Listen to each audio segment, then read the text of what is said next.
everyone. I'm Anna Llobet. I'm the chair of the J.R.Oppenheimer Memorial Committee, and on behalf of the committee, I would like to welcome you all in this rainy evening. This is our 52nd J.R.Oppenheimer Memorial Lecture, and we are really excited.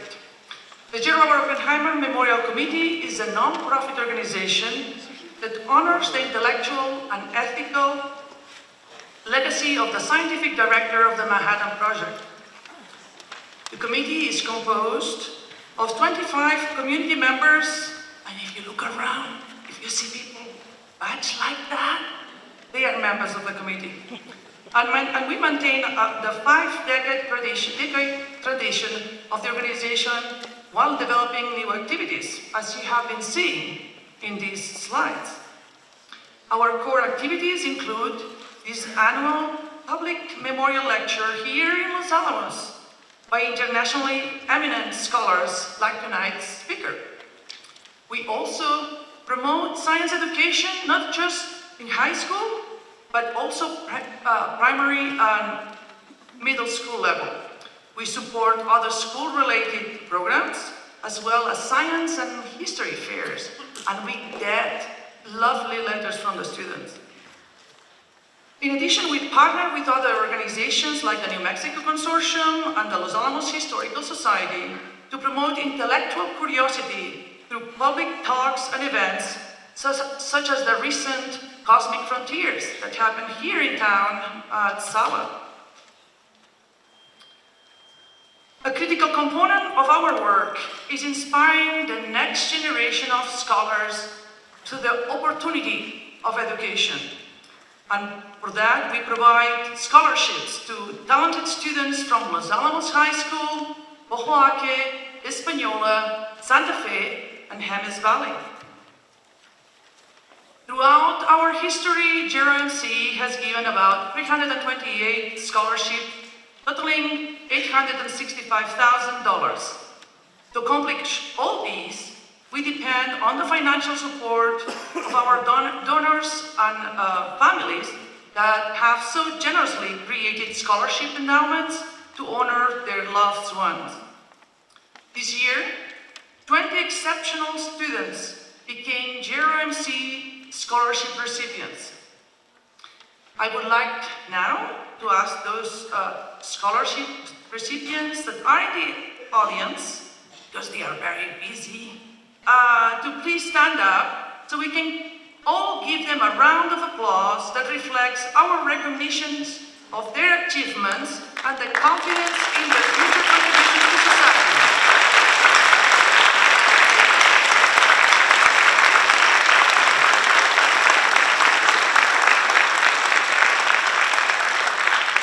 We are very proud of you. The Oppenheimer Memorial Lecture Series, like this one, started in 1972 and has brought to this town internationally eminent scholars, nearly 20 of whom have become Nobel laureates. All have been internationally recognized for their contributions to the search for a more truthful understanding of the universe, planet Earth, humankind, and its cultural impact. We are delighted that Los Alamos National Laboratory Deputy Director for Science, Technology, and Engineering, Pat Pitt, has joined us tonight to introduce the speaker. Pat?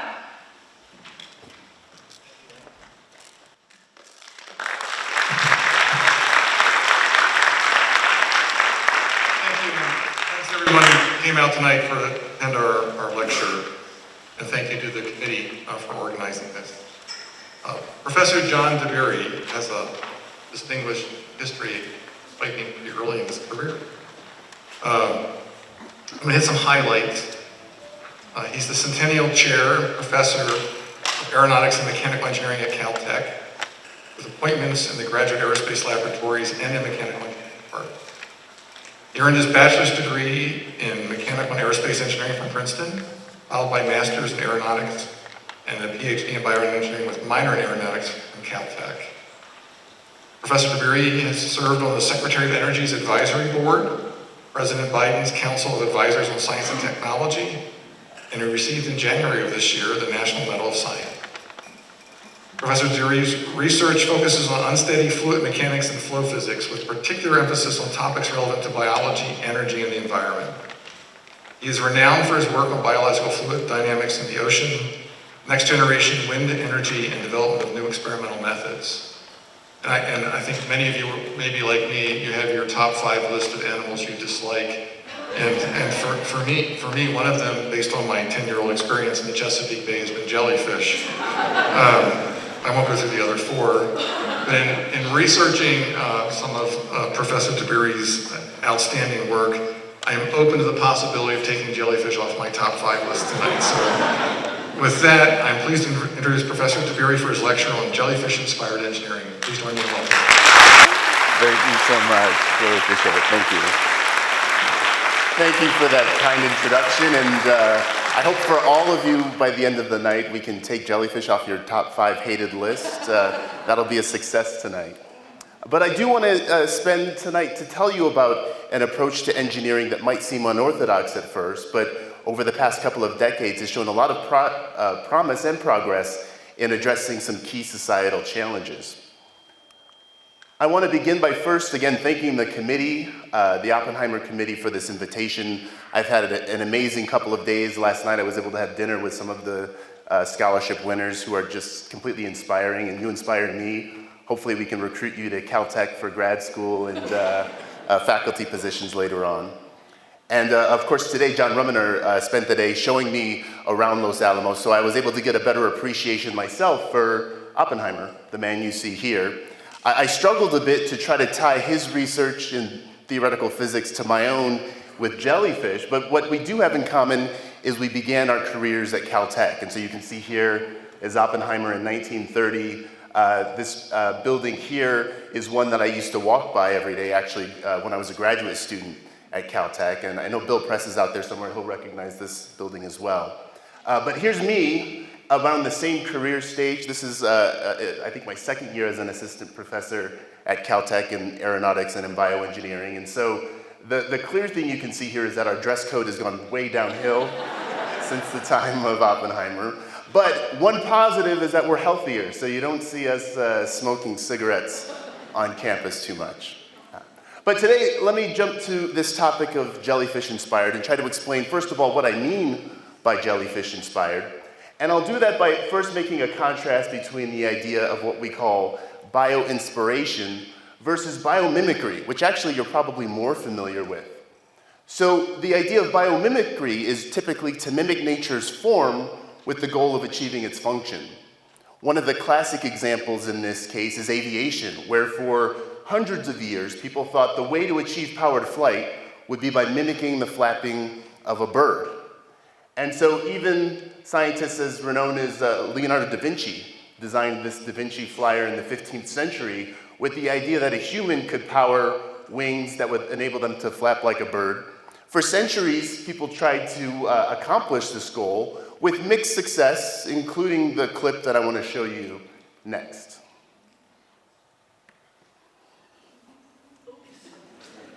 Let's see, we should have some sound there.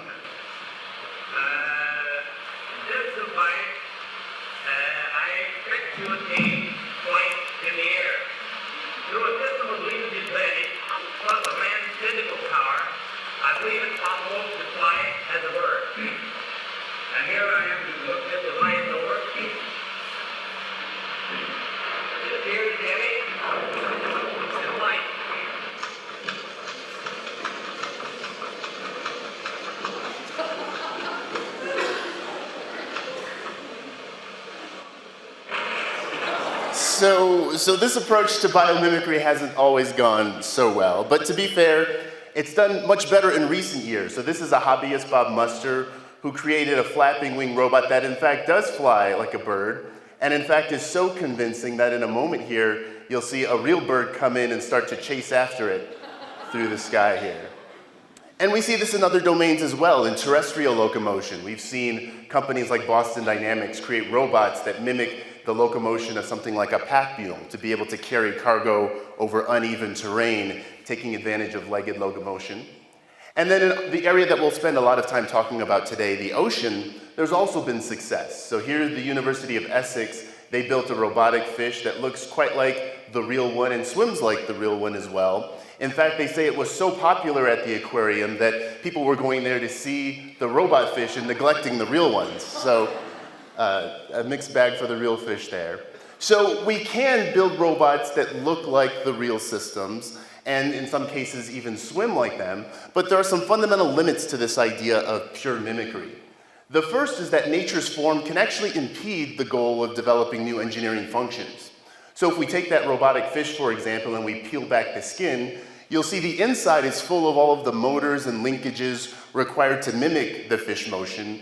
At the end of the day, there's no room left for any actual functionality outside of that simple goal of mimicking the motion of the animals.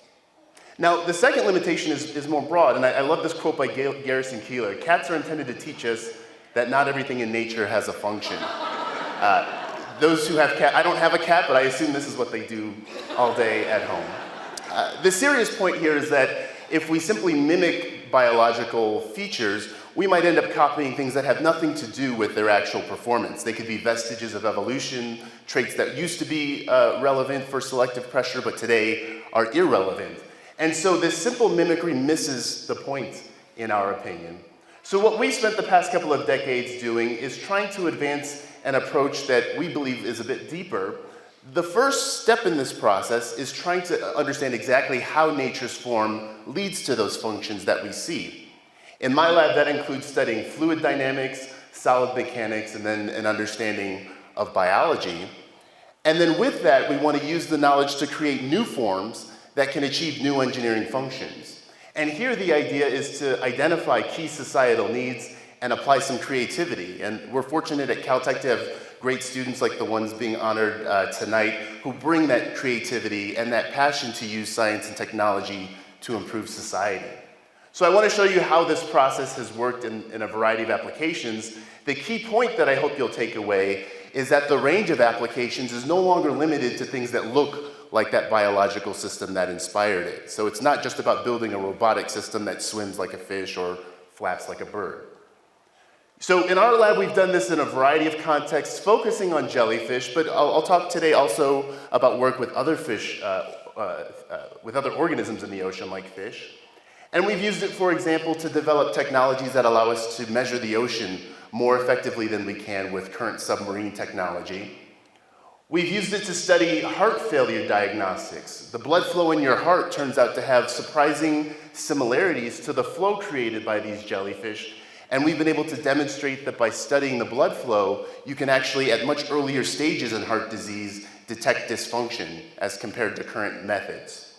And most of my talk today, I'll spend talking about this connection, and I've picked it because it's the biggest departure, studying swimming animals in the ocean and using that to understand the development of renewable energy technology. But before I get into that, I think it's useful to answer this question: why jellyfish? Not everybody here loves them. We're coming with an open mind. I think we've agreed that. But why jellyfish? It turns out that they have what's called an extremely low cost of transport. So this is how much energy it takes to go from point A to point B. We measure it here on this y-axis as the joules of energy per kilogram of mass being carried and per distance traveled. And I'm plotting this on a log scale here, so 1, 10, and 100 joules per kilogram per meter.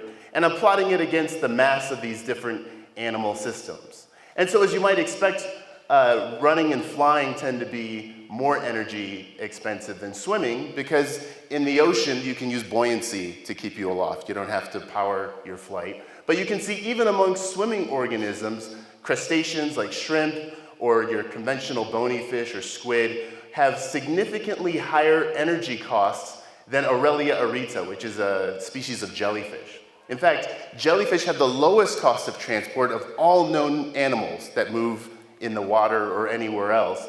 And so this is something that's intrigued us for a long time, trying to understand what it is about the jellyfish that makes them this efficient. Now, just to put this in context of other everyday activities, an automobile sits here at this sort of energy cost. A bicycle with the rider on board would sit here at this point B. And the only way to get better than something like a jellyfish is if you have a really large mass, a cargo ship or a freight train, where it would sit actually off the screen here. So we really don't have any other examples of really low cost of transport outside of these jellyfish, which is one of the reasons that it's motivated our study. Now, interestingly, people have built robotic jellyfish. What they find, though, is that the robotic versions sit way up here. So there's something about the actuation, the details of how you create the flows that I'll show you in a moment, that really matters for understanding the physics of these animals. So, as you may know, jellyfish are difficult to keep in a lab because they're 95% water. What that's meant is that we've been forced to go to these really difficult locations to do our research. This is what I tell the NSF when I ask for funding. So we've done work in Palau, Miet in Croatia, Woods Hole near Cape Cod and Martha's Vineyard and the San Juan Islands. These are places where the animals we can study in their natural environment. A lot of the work I'll show you in a moment was done by one of the early grad students in my lab, Kakani Katija, who's now a principal investigator at the Monterey Bay Aquarium Research Institute in Monterey, California. You can see her here swimming in Palau, surrounded by hundreds of these jellyfish, and importantly, this species of jellyfish doesn't sting too badly, so she's still alive. And what I'm going to tell you about is the devices that she developed during her work to first measure the flow that's created by these animals. Now, the challenge we have is that in fluid dynamics, we're interested in the motion typically of air and water, and they're transparent. So in this picture here, you're probably all mesmerized by the jellyfish themselves, and when you go to an aquarium, most people are, again, mesmerized by the animals. I'm enthralled by the water motions that they create, which we can't see until we put something into the water. So first I want to show you some experiments where we basically just put in food coloring or dye in the water surrounding these animals while scuba diving to see more about what flows they create. And so here you can see one example of one of these jellyfish, and with each of its pulses, each time its body contracts, it's creating these swirling currents that you can see along the margin here. Those same swirling currents are created on the top side as well. You can see this a bit clearer. This is from Croatia, or off the coast of Croatia, the Adriatic. And so as the animal swims through the flow, you get these swirling currents being created. I'll let that play one more time. You can see it swims through, and it creates these swirling currents as it's swimming forward. And so this turned out to be a key feature of the swimming of these animals, and we call them vortex rings, kind of like the smoke rings that Oppenheimer might have blown before he knew smoking wasn't good for him. These vortex rings appear here. They appear again in your own heart. With every beating of your heart, the blood from the left atrium to the left ventricle is creating one of these swirling currents. And that was the key to the work we did in cardiac diagnostics. You can detect heart disease at earlier stages by looking at how those vortex rings in your heart change over time, using MRI, or now even by the sound that they create, using ultrasound. We won't get to talk about that here, but what I do want to give you is a video. We worked with a toy company that makes these. So you can go on Amazon or go to Walmart and you can buy a gun that'll create these vortex rings here by injecting smoke and then puffing it out. So it's a little bit healthier than Oppenheimer's cigarette. What you'll see here as he shoots one of these vortex rings is that they keep their structure over very long periods of time. So they're able to transport mass and also momentum through the flow over very long distances. And that turns out to be important for the propulsion of these jellyfish, because as they create that momentum in the water, Newton's third law says every action has an equal and opposite reaction. And so you can see those vortex rings, how they interact almost like billiard balls or any solid object. And in fact, the physics of them we can describe similarly. So that gives you a qualitative sense of how these systems are working, but we want to be more quantitative about this, to be able to say how much energy the animals are putting in, how much force they're creating, and to do that we need to be able to measure that transparent flow more precisely. And so what we did was to develop techniques that scuba divers could use to go into the water with the animals, never touching the animals, but simply measuring the flow around them as they swim in their natural environment.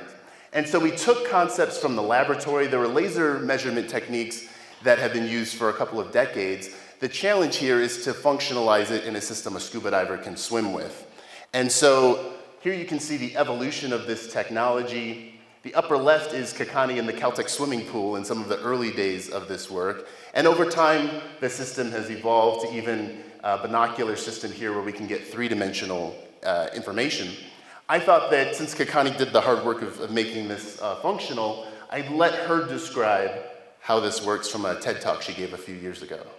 And so a single scuba diver can go anywhere from the surface to 40 meters or 120 feet deep to measure the hydrodynamic signatures that organisms create. And now I want to, before I begin, I want to kind of immerse you into what these kinds of measurements require. So in order to work, we actually dive at night, and this is because we're trying to minimize any interactions between the laser and sunlight. And we're diving in complete darkness because we do not want to scare away the organisms we're trying to study. And then once we find organisms we are interested in, we turn on a green laser. And this green laser is actually illuminating a sheet of fluid, and in that fluid it's reflecting off of particles that are found everywhere in the ocean. And so as an animal swims through this laser sheet, you can see these particles are moving over time. What you're going to see is that on the left, these are particle images that shows the displacement of fluid over time. And using that data, you can actually extract what the velocity of that fluid is. And that's indicated by the vector plots that you see in the middle. And then we can use that data to answer a variety of different questions, not only to understand the rotational sense of that fluid, which you see on the right, but also estimate something about energetics, or the kinds of forces that are acting on these organisms or on the fluid, and also evaluate swimming and feeding performance. So this tool that Kakani developed allowed us to have this new, more exquisite view and quantitatively precise view of the flow around these animals. Instead of the qualitative dye pictures, we can measure quantitatively how the flow field is evolved. And that allows us to measure how much thrust they're creating, how they're manipulating those vortex rings that I mentioned earlier, and then to be able to take that information to apply it to the idea of cardiac diagnostics or to underwater vehicles that also create vortex rings for efficient propulsion. We've also used it to understand in the ocean how these animals can impact the surrounding water. So this is from work we did a bit ago, where we're interested not only in the efficiency of their own swimming, but the impact that these animals can have on the surrounding water as they transport nutrients, as they help sequester carbon, mix the water column in terms of its temperature properties as well. So I won't go into detail right here in the Q&A. I can say more about the types of science that has been enabled by this work, but I want to make sure I have enough time to talk about then how do we take the idea of a better understanding in jellyfish, or as I'll show you in a moment, a different type of marine application, and apply it to this topic of wind energy, which has been something we've been passionate about in our lab for quite some time. So let me first sort of set the stage as to the goal for this work, because many of you are probably sitting there thinking, wind energy is kind of a solved problem. We have wind turbines, you can drive down the freeway, a lot of parts of our country, and see them functioning, so what's left to do?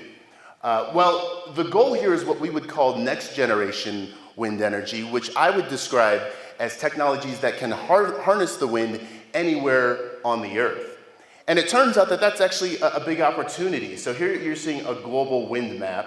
The colors that are warmer, red and yellow and into green, are places where, in principle, you could generate meaningful energy from the wind. So with only a few exceptions, the Amazon, heavily forested areas like that, the Congo, and a few parts of Southeast Asia, the wind really is a global resource. You can compare that to, for example, to coal deposits, which, of course, we in the United States are lucky to have one of those large deposits there and a few other places. But there's a large portion of the world's population that doesn't have local access to those resources. And so the question is, can we leverage that broader availability, for example, to help those nearly 1 billion people who still today have limited or no access to electricity, many in areas that actually have a healthy wind resource. It also turns out that even here in the United States, in developed countries, there are trillions of watts of inaccessible wind power due to what I'll call resource patchiness. Now, some of that patchiness is created naturally. So for example, I'm from Caltech. Just north of our campus, this is what the wind map looks like. And so generally speaking, it's not the case that you have large patches of uniform good wind. You might get that in the plains, but in most of the country, you get this more patchy situation here. A lot of wind here, a bit more wind here lined up against the San Gabriel Mountains. And so what that means is that the locations where current wind technology can access the wind are actually quite limited, either because they're too close to that rough topography or because they're too close to the built environment. And so you're not able to do anything with this wind resource using current technology. What I want to tell you in a moment about are technologies that could access the rest of that energy. So wind energy is inaccessible to current technologies here. The other type of patchiness is actually created by the wind farms themselves. So this is an image from the North Sea on a day when condensation allowed for the visualization of the turbulent wakes of these turbines. And I'm going to come back to this picture a few times, in part because it's just a beautiful image, but also because it's going to illustrate the challenge of existing wind farms in that these turbines in the front are seeing nice clean wind, but everything downwind is seeing choppy air. And in fact, on this particular day, these turbines are directly in that choppy air. The energy between these turbines is completely inaccessible because you would simply multiply the occurrence of that choppy air throughout the entire field. Now, ultimately what matters is how much the energy costs from any given source. And so there's a couple of ways people will think about quantifying this. One that you may be familiar with or have heard of is the levelized cost of the electricity. Basically, how many cents per kilowatt hour of electricity does the energy cost? The tricky thing about estimating this is that you have to have some reasonable assumptions for the system lifetime. Is it going to last 12 years or 15 years or 20 years? That makes a big difference in the estimate for the levelized cost of energy. You have to have an estimate of operations and maintenance costs, and we find that oftentimes projects underestimate the blade repairs, et cetera. So instead, today I want to talk about a different measure that's still important, and I think it has the benefit of being connected to the physics a bit more closely. And that's simply how much money does it cost to install these systems for the average power that's produced by that given wind farm. And so now that average power produced, I'm just going to abbreviate it APP here, it's going to be the product of three factors. One, how much wind power is actually going into the farm as a whole. That's how windy is the site effectively. Secondly, what's the total turbine swept area? Think of that as just how many turbines can I fit into a given plot of land? And then lastly is what's called the power conversion efficiency. How efficient are the turbines in taking the kinetic energy of the wind and turning it into electricity? So it's interesting that in the history of wind energy, most of the focus has been on that last term, the turbine efficiency. And the comparison that people would make is a conventional, what's called horizontal axis wind turbine, called that because the blades rotate about a horizontal axis. I want to introduce to you, for those who haven't heard of them, a different type of turbine called a vertical axis wind turbine, typically much smaller, and the blades rotate around a vertical axis.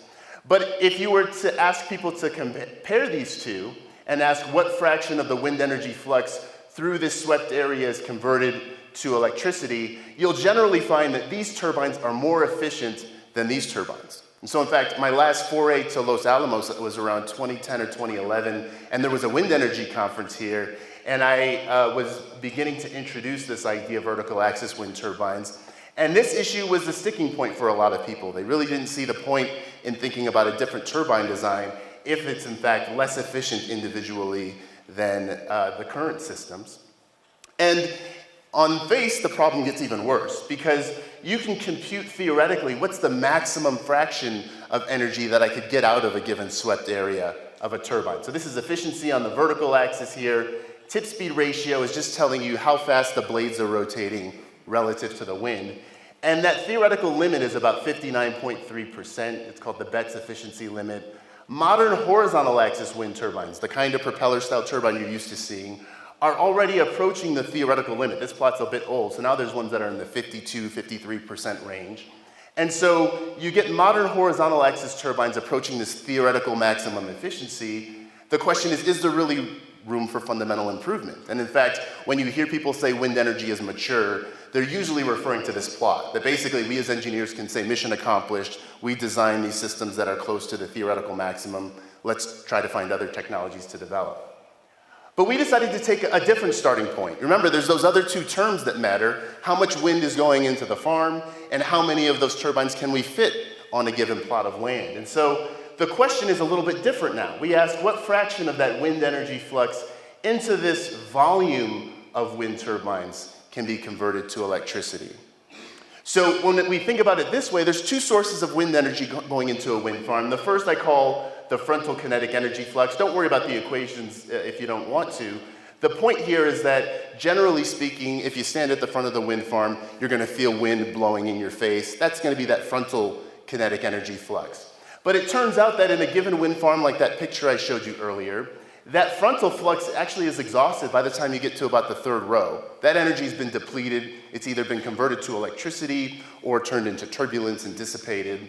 The primary energy source actually comes from above. And this cartoon doesn't do it justice because it's a turbulent flux of energy.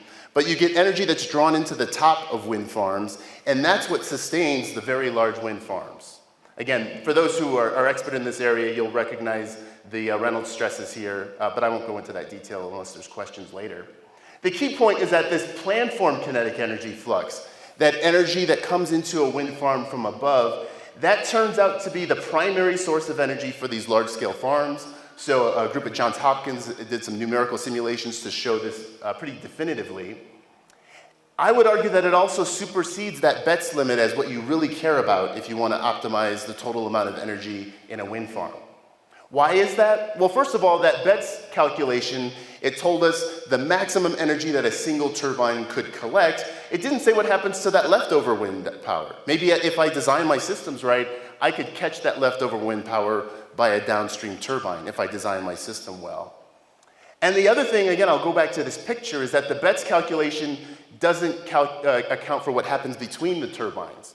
And so it is true, I have green circles in the swept areas of these turbines. We're at 50% there, and we can spend a few million extra dollars to get from 50% to 51 to 52.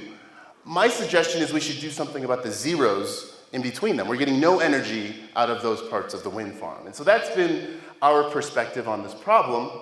Now, it's worth asking, since we know that the wind farms are limited by that energy coming in to the top, how does the current wind farm compare to that limit? And I'm going to show you a busy plot. Don't go to sleep on me. I'm going to walk through this. But it's important, I think, to see it in this fashion.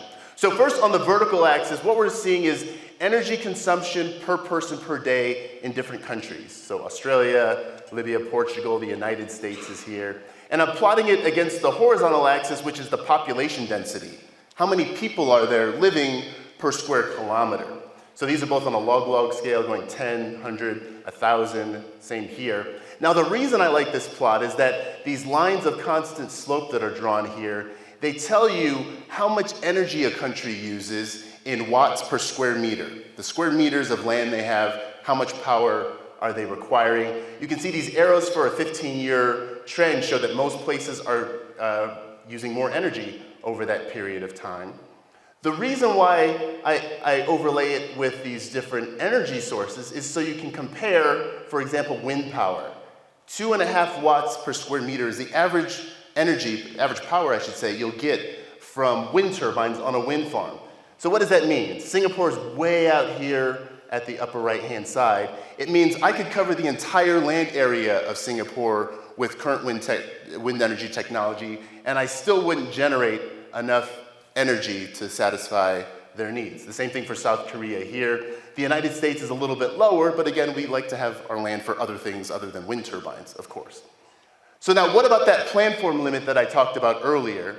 So theoretically, we should be able to get up to something like 68 watts per square meter if we were maximizing that planform flux rather than the 2 to 3 watts per square meter that we're getting today. So there's an opportunity here that didn't appear when you looked at just the theoretical efficiency of the individual turbines, where in that case it seemed like we were maxing our performance. So this is just restating that the power coefficients approach the theoretical limit, but the farm performance is actually quite below the physics limit. And so for these modern wind farms, the whole we find to be much less than the sum of its parts. The individual turbines are efficient, the wind farms are inefficient. There are other challenges associated with wind turbines that you're all familiar with, the logistics associated with a large structure size, trying to install these systems. In fact, in the US, the main constraint for building larger wind turbines is fitting the blade diameter at the hub underneath our overpasses. We simply can't do it anymore for larger systems. So that maybe takes you offshore, but then you've got to fly helicopters out to service the systems. The costs start to go up quite rapidly. And then there's this issue of societal acceptance. Now, I'm an engineer. I think wind turbines look awesome, but there are people who would prefer not to see them in their backyard. Other issues like potential acoustic signature, radar signature, if you have national security considerations near an airport or near a military base. These are images I pulled off of Google. I should say wind turbines do not cause cancer, as you may have read in the news. But there are real concerns about whether or not we can expand these turbines without butting up against societal opposition. Lastly, there's this issue of access in the developing world. I think it's important that we as scientists think not just about the US as our goal for impacting positively with science and technology. And it's the case that, for example, in sub-Saharan Africa, where there are good wind resources, we could today give away free 3-megawatt wind turbines. They don't have the infrastructure to use energy in such large increments. And so the question is whether we can do something fundamentally different. And so we wanted to explore the idea of replacing these individual large systems with arrays of smaller, of those vertical axis wind turbines that I talked to you about earlier.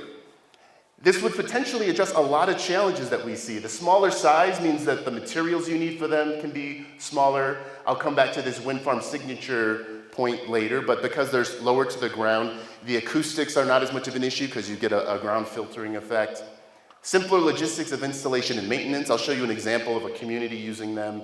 And then they could be scalable. So if you're a rancher and you need a couple of wind turbines, or you're a municipality and you need 1,000 of them, the only difference is the number of those systems that you're installing. And then importantly, they're safer for birds and bats. So we've had a wind farm that we've been researching now for going on 15 years, and we've never had a single bird or bat strike. And part of the reason is, again, they're lower to the ground, below the flight corridor, but they also have a different visual signature as they rotate as compared to the conventional systems. So there's a lot, I think, that's compelling here. The question is, can wind turbines that are operating at, say, 10 meters, 30 feet above the ground, compete with systems that are 10x as large? The wind increases as you go up above, and so one of the arguments for the big turbines is, let's try to access that wind at high altitude. So this is where we came to the possibility of studying natural systems to come up with a way to optimize these vertical axis wind turbine systems.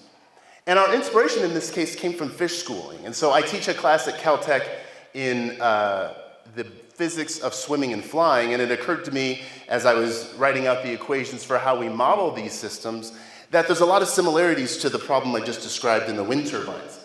Each of these fish here, as they're flapping their tail, is creating a turbulent wake behind it.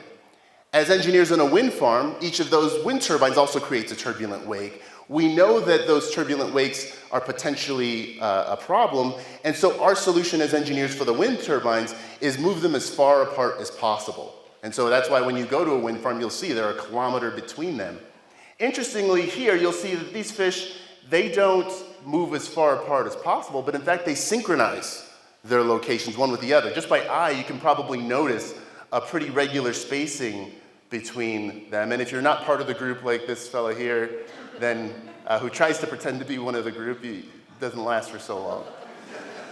So these fish have figured out this schooling, and what we wanted to do then was to take the theory of optimal fish schooling. So now imagine looking from above, from a bird's eye view on those fish. They create these vortices, not unlike the vortex rings that we talked about earlier, a little bit more complicated.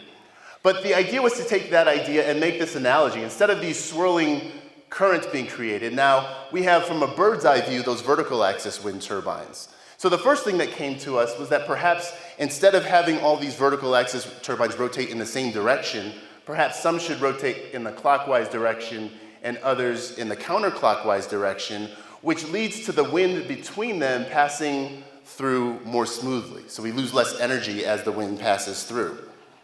We could also numerically model this using what's called potential flow. Not important for this talk, but the main point here is that on a desktop computer, we could simulate what should happen for thousands, tens of thousands of these wind turbines.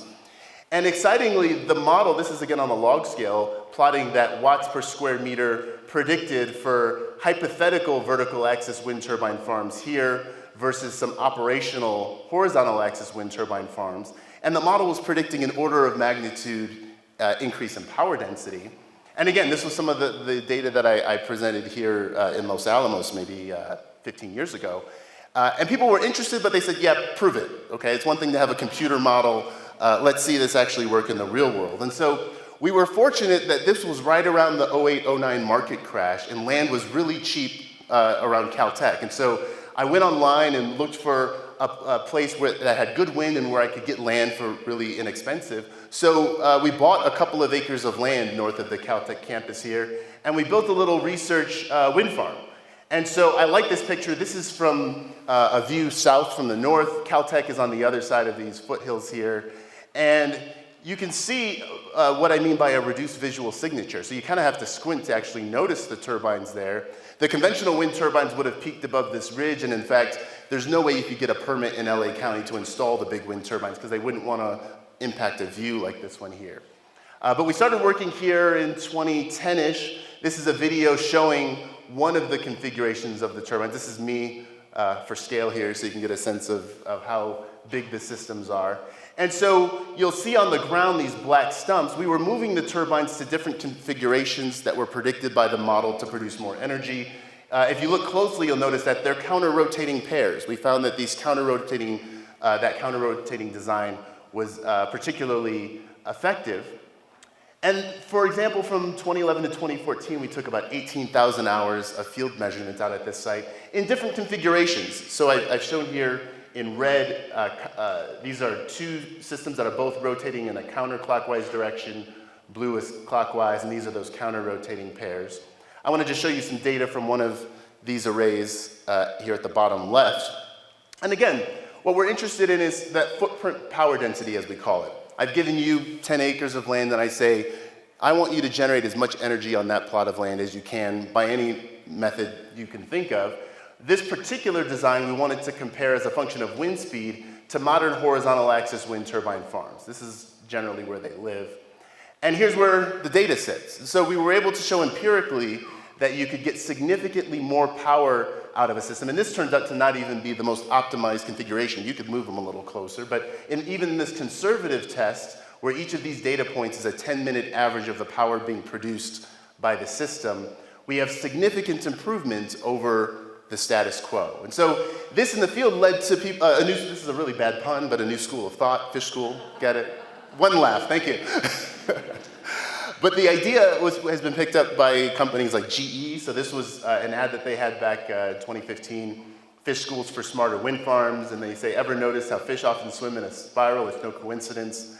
And I'll just jump down here. The basic idea helps when examining how wind farms might be arranged to maximize efficiency in a similar fashion. Now, GE was not working with vertical axis wind turbines, but they appreciated that this idea of having the group work together, in fact, should also benefit the conventional wind turbines in a conventional wind farm, the ones that look like this here. And so we also ended up doing work there. This was a former student of mine. He's now an assistant professor at MIT. We were able to convince a couple of commercial wind farms, this one in Canada with TransAlta, and this one in India with Siemens Gamesa, to allow us to optimize their systems, not by switching to vertical axis wind turbines, but actually something even more subtle, which is just slight tilts to the position of the turbines, the yaw of the turbines. The idea is that in the conventional wind farm, every turbine's out for themselves, and it's pointing directly into the wind because that's how you get the maximum energy out. If I slightly tilt a turbine, say 5 degrees in yaw, it turns out that that turbine, yes, is going to get less energy than it would have otherwise, but it deflects the wakes behind it. We tried to, this artist's sketch here is trying to indicate the idea of deflecting the wake. So instead of in that earlier image in the North Sea when you had the turbulence running right into the downwind turbines. You can shift it so that it runs along the side of those turbines. So that front turbine might lose 5% of its performance, but the back turbine gains 30% in its. And at the end, the whole is greater than the sum of its parts. The nice thing about this approach, frankly, is that you don't need to convince people to switch to a whole new type of wind turbine. Nonetheless, we're going to come back to the other turbine in a moment, but I wanted to take an aside to say this concept of a bio-inspired interaction is much more broad than just vertical axis wind turbines. And again, nothing here looks like a fish school, but we've taken what we know about the fluid dynamics in a fish school and applied it in this application. So where are we trying to go with the vertical axis wind turbines? We'd like to apply them, first of all, in a really compelling application in Alaskan villages. So these are a couple of wind turbines we tested. That's snow on the ground there. And so you can imagine trying to develop a new technology that can survive that environment is a significant challenge. We're working with the Moore Foundation, the Alaska Energy Authority, and NSF. We put together in the early days of our project a little video clip that describes it. And so I want to play that next. You'll notice Caltech makes me say this. It's going to say Stanford, John Dabiri, Stanford University. No, I'm at Caltech. But nonetheless, let's watch.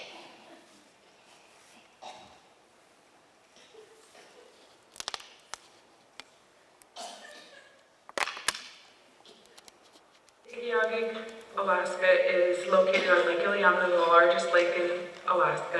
This is our port, this is our store, and this is our post office. Our population is about 70 people. We have quite a diversified local economy based on sport, fishing, local company contracting, tribal government, the school, and then private entrepreneurs. Then we have a community of people that are environmentally conscious and quite enthusiastic about the subsistence way of life. We have those computers and our telephones and our TVs and everything runs off the electricity. Everything that juice comes from. I don't know. As what? The generator? Some generators, right? I was just about to say that. Yeah, these are all diesel engines. We've had to fly in all our fuel, which is really expensive. I think Anchorage is here around 11 cents. Fairbanks is around 11 cents. Lower 48 is probably way less than 10 cents, I'm sure. We're paying 52 cents a kilowatt hour for electricity. Energy is not something you think about too much coming from the lower 48, but out here, you hear the hum of the generator all night long, and you see the black plume smoke coming up, and you know that we pay, $9. We get east wind, and then we get northeast wind, northwest wind, and south wind. Usually around 40, 35, 40. Once in a while, that's 250, but I've seen it 80. So if you imagine a fish swimming like this, but each time it moves its tail over, it creates a vortex on the side. If you have two fish swimming next to each other, it creates a vortex speed that is turning like this. In a water tunnel, they created obstacles that shed off vortices like that, and they put a dead fish in the water, and the dead fish moved upstream just by the energy that the body could extract from these vortices. And that was like the inspiration for taking these vertical axis wind turbines and also arranging them similar to fish in the fish school and see how that influences the power output of these turbines. The main goal of providing all the electricity that the village of Igiagi will and also the region needs is broken down into 3 steps.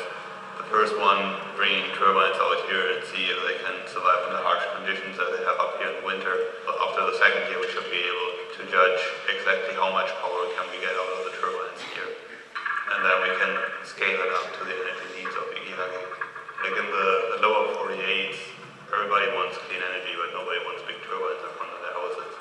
Which is partly also why we are doing this research on the small turbines, because they blend in better into the environment. So I decided to put a battery bank in between the turbines and the grid. We were definitely high-fiving each other when we saw the numbers there. We were able to put the first significant amount of energy into their grid. The elementary school class stopped by while we were out there and they were checking out what we were doing. So like we connected the computer to the Met Tower and showed them what wind patterns they had. That was pretty cool. They were really excited about that. At some point, they might decide that they're interested in it and go down the road of maintaining that wind farm, but maybe also installing wind energy projects in the general area up there, which I think would be really cool and exciting. I would hope that with projects like this, we can definitely extend the time that people are going to live out here and can live the way they want to live.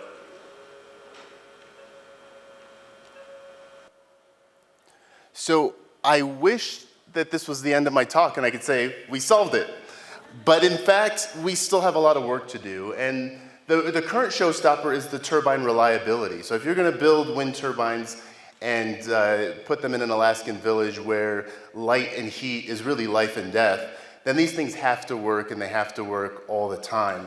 And we found that the current designs, they fail that test. And so here's some of the greatest hits from our field side. I like to joke that I had a full head of hair when I started this, and I pulled it all out dealing with these turbine designs. But the issue is that if you compare this to, for example, a GE wind turbine, over a period of over 40 years now, you've had slow incremental improvements in those designs to the point that they're now quite reliable.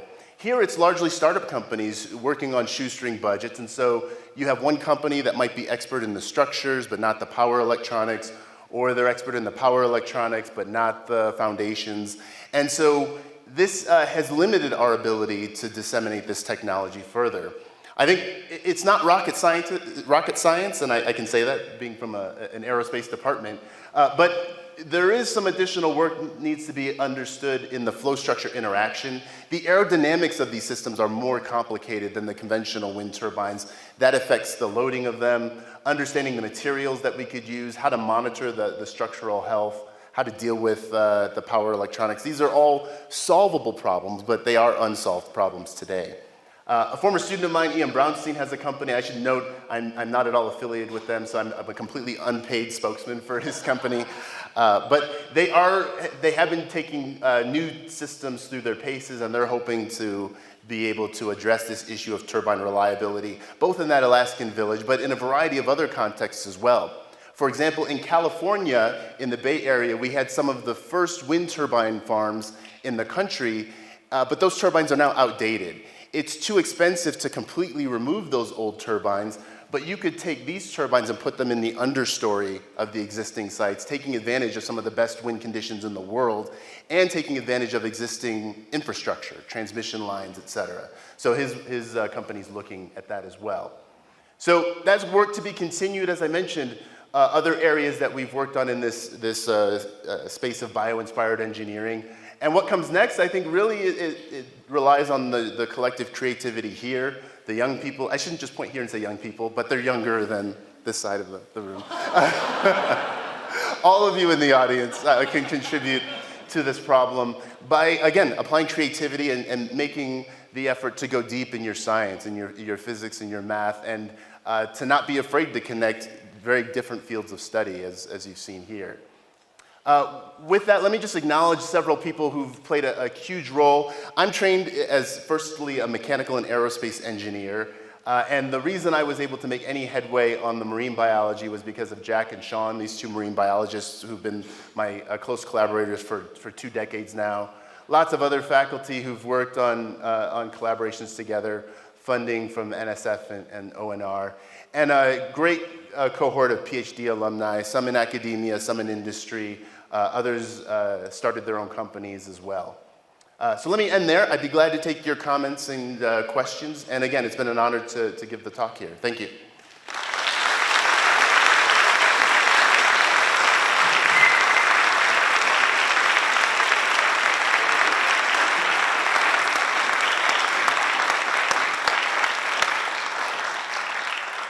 Thank you so much, Professor Dabiri, for an exceptional talk.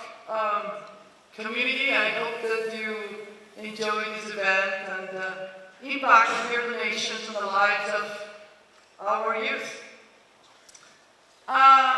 Upon the request from Harold Agnew, the then director of Los Alamos National Laboratory, a bust of J.R.Oppenheimer was executed in 1973 by the sculptor Una Hanbury of Santa Fe. Los Alamos National Laboratory purchased the first of the 3 casts and is currently housed at the J.R.Oppenheimer Study Center, the library. The Smithsonian Institution's National Portrait Gallery commissioned a second cast, and the JROMC obtained the artist's copy, the third and final cast, which is currently in display at Los Alamos History Museum. Upon our committee request, Hanbury later designed a medallion utilizing a side view of the bust to be gifted to each J.R.Oppenheimer Memorial speaker. Let me see. We would like to present to you Professor Dabiri with our commemorative medallion with our thanks and appreciation. Thank you so much. Wow. This is beautiful. Thank you. What's your name? What's your name, please? Oh my goodness. Thank you so much. Thank you.